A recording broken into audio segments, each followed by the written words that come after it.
two-time NBA champion Vernon Maxwell in the flesh, the man, the myth, the legend, sitting right in front of me. I got to tell you, I did not know a week ago today that I would be interviewing you today, but I'm so happy to have you here. How are you? Oh, I'm good. I'm blessed. Thank you for having me. I mean, just look at you. I'm happy to be in front of you. Thank you for having me. Very, very nice to meet you. And you know, you are an absolute legend in this city. And a lot of it is what you did on the court, but also you own the Twitter game. You really do. NBA Twitter, you got that on lock. What in the world? How did this happen? Salt Lake City, public enemy #1, according to you on Twitter. Yes. How did this happen? How did this get going? Well, I feel like they gave it to me when I was playing. Right. You know, I mean, it didn't matter what team I played with. It could be Houston, it could be when I was with the Spurs, it could be when I was with Philly, Seattle, it didn't matter. Wherever I played, I mean, they always, like, they had it out for Vernon Maxwell. And then I felt like when I got on, I had a platform I can use, and any day, and that's every day that I wake up, I got something to say to Utah. I mean, what? Oh, I'm sorry. I mean, what's that? That state? Well, Utah. I have something to say to because I feel like I got abused, and I'm gonna abuse them as long as I get a chance to. Yeah, you know, it's weird to think about it, right? Because Salt Lake City, you just think a bunch of religious people. They should. Oh no, I don't believe that. Now you see what they did to Ja Morant and them peoples out there this past, like in the playoff. I mean, they cursed that man, called this man Mama B, and called his daddy F-U, and all this stuff was going on out there. I mean, everything, it just come to light, you know what I mean, what I was saying, you know what I mean? I mean, Utah, they just not good people out there. I mean, no, they say what, Mormon? Yeah. Whatever they say out there. I mean, nah, don't fall for that. It's nothing like that. It's a lot of devils out there. They can get all the smoke, right? That's right. Every time I wake up, every morning I wake up, I'm thinking about them. If you were to play in today's NBA, your reaction right there says it all. How do you think that would go? It probably wouldn't be good. First of all, because of social media, you know, the way I used to live I was like a rebel and stuff. I used to live crazy. I mean, everything professional athletes wasn't supposed to do, that's what I was doing. And everything you're supposed to do, I wasn't doing none of that. So, I mean, so it would have been bad for me because of social media, first of all. I'd have been getting caught up with so much stuff, because everybody would have had the camera. I mean, I'm out at night, 3, 4 in the morning, the night before a game, and I mean, it'll have been bad. So, but I just think, I mean, I could have played in this era, but I think I'd have been an all-star if I would have. I believe you. You had a lot of range. You do everything. Two-way player for sure. That's right. For sure. Yes, thank you. So, talking about acting crazy, no cameras around, you know, going out, doing your thing. Dennis Rodman, right? Nah, that's my guy. He's got a movie coming out, just got announced. They're going to make a movie about his 48 hours in Vegas. In Vegas, oh yeah. It's supposed to be 48 hours, right? Yeah. When I learned about that, I couldn't believe that where they were in the season, that he even got that okayed to begin with. Yeah. But the story is just crazy, so I'm really looking forward to that. Are you going to watch it? Of course, yeah, that's my man. You know, me and Dennis, we had the same agent. I know him real well. I mean, I know everything about that guy. I mean, I love him. I mean, he was a friend of mine. I mean, we lived together. You know, at one point out in Newport Beach, you know, when we used to train to get ready for the season, like our agent, he had a beach house, and Dennis had a bottom floor area, and I have the top, and it was separated. I mean, you know, I had my own key. He had a bit. We lived together. We worked out all the time. I know everything about. I know all the craziness that he done, and I know all about all this stuff, man. So it's gonna be funny and everything. I mean, I know about the 48 hours when Phil Jackson gave him to go, and Michael Jordan had to come out there and tell him, okay, bro, come on back now. Come on, you got to come on back and play. So I know about all that. So it's gonna be funny. I mean, it's a unique story, and it's crazy because you never ever think that a player would ever, a coach would grant a player ever that during the middle and that time of the season too. You know what I mean? So it's gonna be. I'm sure it's gonna be as funny as crazy. It's gonna be, I can't wait to see it. Do you think that they could make a movie about 48 hours of your life? Do you have a 48 hours weekend that you can remember? Whew, probably when we was in the finals out there in New York, Game 3. We could do a game. Before Game 3, the night before Game 3, and the night after we won Game 3. Yeah, that'll be a good 48. Oh my goodness, that'll be we got to go to Club Nails, and we got to go to the Tavern on the Green, and oh man, it was crazy. 4 friends from my high school that they came up to New York, and my cousin DeJuan, and wow, it was just like it's so rated X. I can't even really say. I can't even talk about this. I mean, I don't even know how I played Game 3 when we woke up. I mean, the next morning I woke up before Game 3, and we had shoot around about 11 o'clock that morning. We was going to the garden to shoot around. I just remembered, I was like, I don't know how in the hell I'm finna go out here and even act like I'm gonna play tonight. I was just like, oh shit. I was telling my wife at the time, I was like, oh Lord. I said, baby, help me get out this damn bed. I didn't know I couldn't play. I was done. I was a party animal. Mm-hmm. I think I relate to you on a spiritual level there. There you go. Yeah, absolutely, absolutely. So when you were here in Houston, did you have nights like that? I stayed like that in Houston. I mean, like I said, I did everything professional athletes don't do. They don't get caught doing. Yeah, no, that's right. But I'm never getting rest. I'm always in the streets. I was always in the streets. I would never get no rest. I was always eat bad. I mean, Mike, now look at me. I'm skinny as hell. I can't gain weight. I always eat bad. I love fried foods and soul food. From the South. Yes, and so never get the proper amount of rest like guys talk about. I did everything different, but I guess it worked out for me. You know what I mean? Because I think I had a pretty decent career. So. Yeah. You absolutely did. Yeah. I did a little research on you, and I know that basketball wasn't your only love. Mm-mm. Tell me about that. What other sports were you into growing up? Well, I was a football player. That's my first love, football. I played football, before basketball. I was a quarterback, and I ended up playing defensive back when I got in high school. But I did that. I got recruited in both sports, and I had to make a decision. Which one I was going to play. Some schools recruited me in both sports, like Kentucky. They recruited me in football and basketball, and a couple other schools did the same thing, but I was all-state defensive back in Florida, and that's saying a lot, playing against, like Deion Sanders, Michael Irvin, all those guys, in Florida, that's what I come up playing against, and I was a defensive back, and I had 16 interceptions my senior year, and then I guess they thought I could play, but I was scared as hell. I was scared.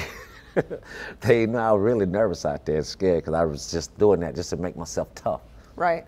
Playing football to get tough, but I knew I was going to go and play basketball in school. So, but it was a blessing in disguise. I wish I could have did it because I think all the time like, damn, I should have played football. Because I knew how to play in the NFL, but I said I didn't. But that was my first love, football. So there's another guy that I'm assuming, I don't really know where he lives or how many homes he has in a bunch of places. There's another guy from that area who you're very familiar with, MJ. Mike, yeah. Well, y'all hang out these days? No, play a little golf? No, we don't play golf. I see him every now and then. You know, he's at a cigar bar, you know, that, you know, I go to. Well, we don't go anymore. We used to before this pandemic stuff and all this craziness started happening.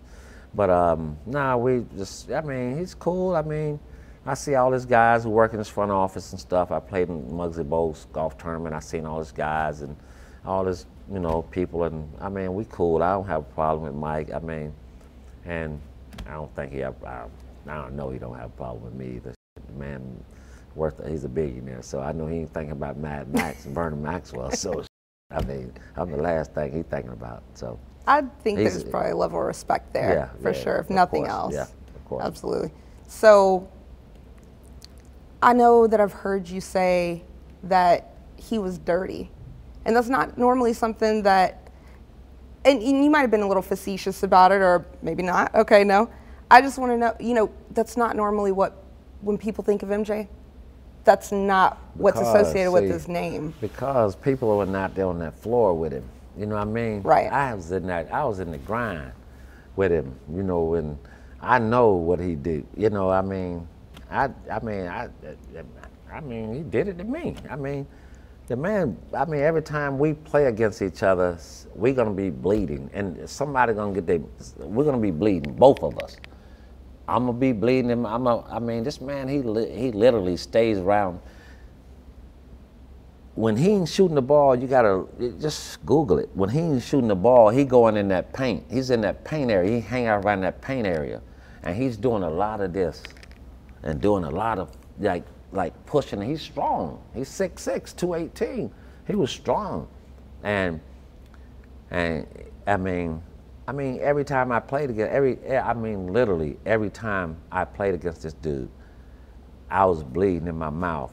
Cause this man done literally just looked and elbowed me just straight in my face. I mean, just almost teeth loose. I mean, this man literally knocked me in my face, looked at me, and then hit me in my face with an elbow.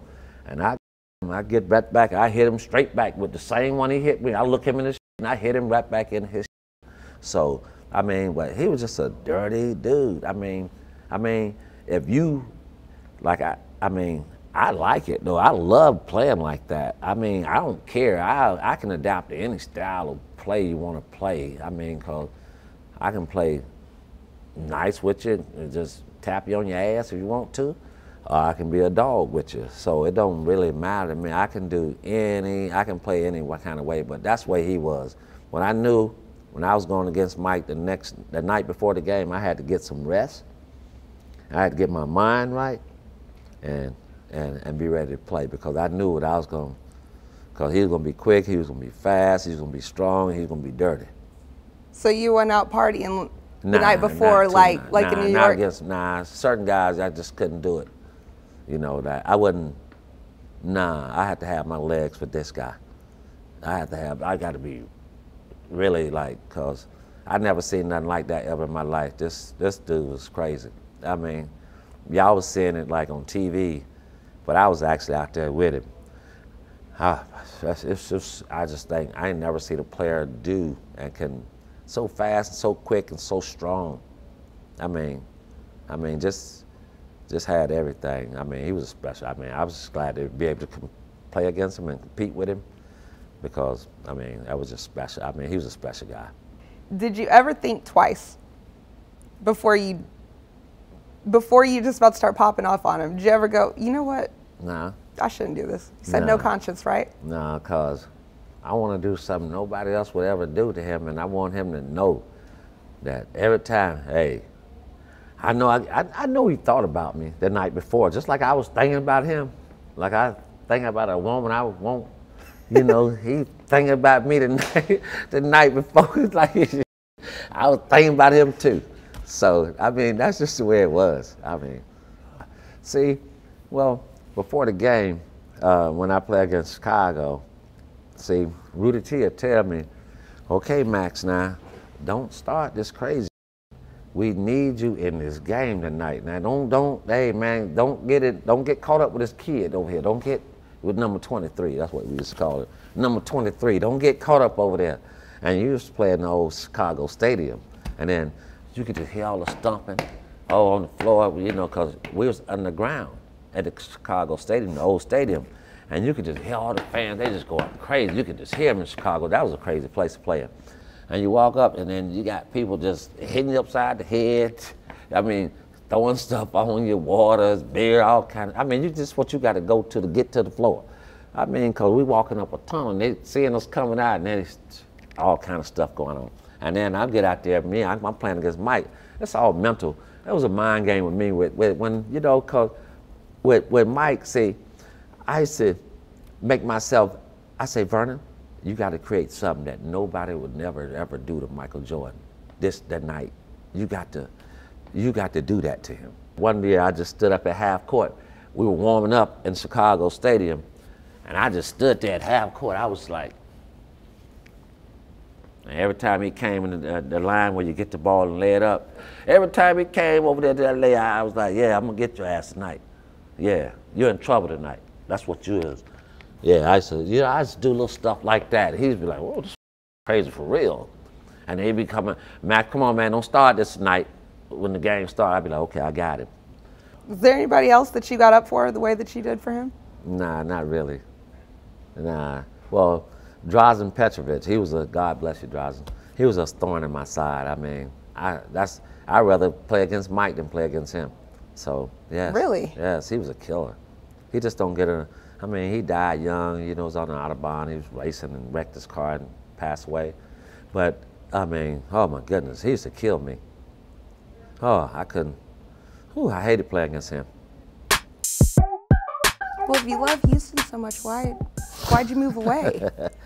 Well, I'm coming back. I mean, I'm gonna come back. I got one more. I got a son. He's 15. He's a sophomore in high school. So when he get done playing, or when he get done with high school, and he goes off to college, then I'll come back to Houston. But I gotta give him the same opportunity I gave all my other kids at, you know. Right. So I gotta be there for him. So I'll leave, and I'm moving back to here. I mean, definitely in 3 years. Okay, all right, Yeah. that's what we like to hear. Oh, yeah. So I know you had one son, Tristan, Yep. Georgia Tech. Yes, yes. Where's the younger 15-year-old son gonna play at? Oh, Assuming yeah. he's into basketball? Yes, of course, yeah. You can't be in the Maxwell family, you gotta pick up that ball. Right. So now he's a great little young athlete. Tristan's at Georgia Tech. He's gonna have a special year, I feel. I mean, he broke his foot last year and they put a screw in his foot, but he's back 100% now. I would name, you know, Coach Passner from Houston, Texas. He's his head coach, and I mean, so I'm looking forward to that. But and Trey, my other baby boy, we call him Trey because he don't want to be called Vernon Maxwell III. He said, no, that's too, he just want to be called Trey. So we call him Trey, but he's going to be a special kid. He's a good job. So I'm a proud dad. What do you want to do now? Is there anything on your bucket list that you want to do that you haven't done? No. Well, I want to get back in the Rockets organization. Yeah, I want to do that. And I mean, not pretty much everything I got. I live a good life. I'm a blessed man. Nah, not really. I mean, I just want to see my kids, you know, finish up what they're doing, and hopefully, you know, before I leave off this earth, I mean, my kids will be successful kids, and then I can rest in peace. Then that's what I care about more than anything. Texas Sports Nation in depth on AT&T Sportsnet Southwest.